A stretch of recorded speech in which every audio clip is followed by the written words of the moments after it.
အားလုံးပဲ PGK giveaway လေးအတွက်ပါဝင်ဖို့ဘာတွေလုပ်ဖို့လိုအပ်လဲပြီးရင် PGK giveaway လေးထဲမှာဘာတွေပါလဲဆိုတာ Vicky ဒီ video လေးထဲမှာပြပေးသွားပါမယ်။အရင်ဆုံးဒီ giveaway pack လေးထဲမှာဘာတွေပါလဲဆိုတာ Vicky တစ်ခုချင်းစီပြပေးသွားမယ်။ share video လေးထဲမှာ Vicky ပြောပြပေးထားတယ် it is going to be a Lululemon everyday bag super casual and ကြိုက်တဲ့လိုမျိုး style လုပ်လို့ရတယ် workout သွားလို့ရှိရင်လည်း this is perfect Lululemon PGK approved နောက်တစ်ခုတော့ Vicky အရှိရ comment post လေးထဲမှာ hint လေးပေးထားတယ်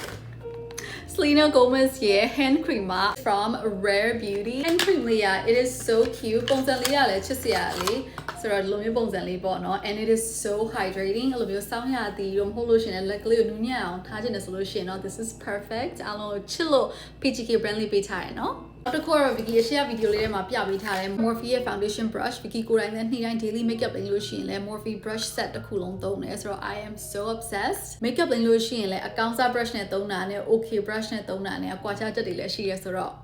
you're gonna love it သုံးမျိုးအပြင် Vicky ကဒီမှာ tropicals ရဲ့ eye mask လေးကို Vicky ထည့်ပေးမယ် Vicky တခါထားဝင် eye mask က6ခုပါတယ်အဲ့ဒါကိုမှ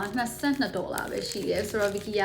3ခုကိုတစ်အိတ်ချင်းစီထည့်ပေးမယ်3ခုကတော့ Vicky ခီးသွားလို့ရှင်သုံးမယ်ဒီကတော့လို့ဖောက်ပြီးတော့ you just stick it underneath okay PGK approved eye mask နောက်မျိုးကြံသေးတယ်အဲ့ဒါကတော့ဗာလဲဆိုရင်ဒီ Vicky ကိုလက်ဆောင်လေးပေးထားတယ်ဒီမှာ Cooler ရဲ့ sunscreen spray လေးတွေထည့်ပေးမယ်ဒီကိုယ်တိုင်လည်းဒီ spray လေးသုံးတယ်အရင်ကြိုက်တယ်အပြင်ထွက်ပြီးမလားနေပူတယ်ဆိုလို့ရှိရင် spray လုပ်လိုက်တယ် and မှုေးလည်းမှုေးတယ် I am obsessed ဒီအရောင်လေးတွေအများကြီးရှိရ Vicky တယောက်တစ်ခုစီထည့်ပေးထားမယ်ဒါကတော့ body spray เนาะမျက်နှာမဟုတ်ဘူးခန္ဓာကိုယ်တစ်ကိုယ်လုံးကိုသုံးလို့ရတယ်နောက်ဆုံးတော့ဒီမှာ Vicky charms တွေချစ်လို့ဒါကတော့ Joe Toy ရဲ့ blind box တွေဖောက်ရင်းနဲ့ Vicky ဒီ3ခုလေးထည့်ပေးမယ် Lululemon bag မှာဆိုရင်တော့ကြီးနေမှတင်တယ်ဆိုတော့ကိုယ်ပဲသုံးမောင်လေးတွေညီမလေးတွေကိုလက်ဆောင်ပဲပေးချင်းချင်း Vicky ဒါလေးတစ်ခုထည့်ပေးလိုက်မယ်နော် PGK giveaway လေးတွေကိုဘယ်လိုပါဝင်ရမလဲဆိုတာကို Vicky ပြောပြမယ် Vicky ဒီ3ယောက်ကိုမဲဖောက်ပေးသွားမယ်ဘာလို့အောင်လဲဆိုရင်တော့အရန်ရိုးရှင်းပါတယ် Vicky ရဲ့ Instagram ပေါ်မှာ comment လုပ်ပေးပါဒီနေ့ post တင်မယ်ဒီနေ့က Vicky တို့ဘက်မှာ17ရက်နေ့ဆိုတော့ Vicky 17နာရီကြာလို့ရှိရင်ဒီ post လေးတင်မယ်ဒီမှာဒီ post လေးဒီ comment ကတော့ PGK ဆိုပြီးတော့တစ်ခုပဲရေးပေးပါ duplicate ဖြစ်နေလို့ရှိရင်တော့ Vicky ကတော့အဲ့ထက်နေတဲ့ဟာတွေကိုဖယ်ပေးမှာပေါ့နော်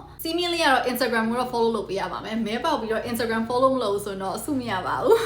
ဆိုတော့ follow my Instagram ပြီးလို့ရှိရင် PGK ဆိုပြီးတော့ post လေးအောက်မှာ comment လုပ်ပေးနော် Vicky ဒီ giveaway ကို10ရက်တိတိဖွင့်ပေးရမယ်ဆိုတော့နောက်ဆုံးနေ့ကတော့22ရက်နေ့ပေါ့နော်ဘယ်နေရာမှမဆို giveaway လေးဝင်လို့ရပါတယ်ဒါပေမဲ့ pick up location လေးကတော့မြန်မာနိုင်ငံရဲ့ရန်ကုန်မြို့မှာပဲဖြစ်ပါတယ်ဒီည USA ရဲ့ Pacific time 17:00 PM စပါပြီအခုကြည့်နေရဆိုရင်တော့နောက်3နာရီပေါ့နော်Good luck to everyone love you guys